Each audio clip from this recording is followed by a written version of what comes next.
ইমান সৰু হোৱা স্বত্তেও গোৱা ইণ্ডিয়াৰ বাবে এক কিমান ইম্পৰ্টেণ্ট এখন ঠাই। ইয়াৰ লোকেশ্যন এৰাবিয়ান চিৰ কাষত, যাৰ বাবে ইয়াৰ পৰা লোৰ আকৰ আৰু অন্যান্য সামগ্ৰী ফৰেইন কাণ্ট্ৰিলৈ এক্সপৰ্ট কৰাটো সুবিধাজনক হয়। ভাৰতবৰ্ষৰ ইণ্টাৰনেশ্যনেল ট্ৰেডৰ ক্ষেত্ৰত এই গোৱাই এক গুৰুত্বপূৰ্ণ ভূমিকা পালন কৰি আহিছে। ইয়াত মজুত আছে ইণ্ডিয়ান নেভি আৰু কোষ্ট গাৰ্ডৰ এক ইম্পৰ্টেণ্ট বেছ। সমুদ্ৰৰ ফালৰ পৰা অহা আক্ৰমণ এই সৰু এখন ৰাজ্যই অনায়াসে দমন কৰিব পাৰে বা সুৰক্ষা দিব পাৰে। সৰু কিন্তু ইণ্টাৰনেশ্যনেল ছিকিউৰিটিৰ ক্ষেত্ৰত ইয়াৰ ভূমিকাটো বহুত ইম্পৰ্টেণ্ট। গোৱাৰ পপুলেশ্যন কম কিন্তু পাৰ কেপিটা ইনকামত সৰ্বোচ্চ স্থানত থকা ৰাজ্যবোৰৰ মাজত এখন। সৰু কিন্তু ইকনমিক কণ্ডিশ্যনত ই বহুত ষ্ট্ৰং এখন ৰাজ্য।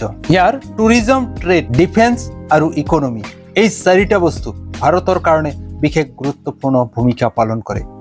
তো ভিডিঅ'টো যদি ভাল পায় নিশ্চয় এটি লাইক কৰিব, আপোনাৰ বন্ধু বান্ধৱীলৈ শ্বেয়াৰ কৰিবলৈ নাপাহৰিব।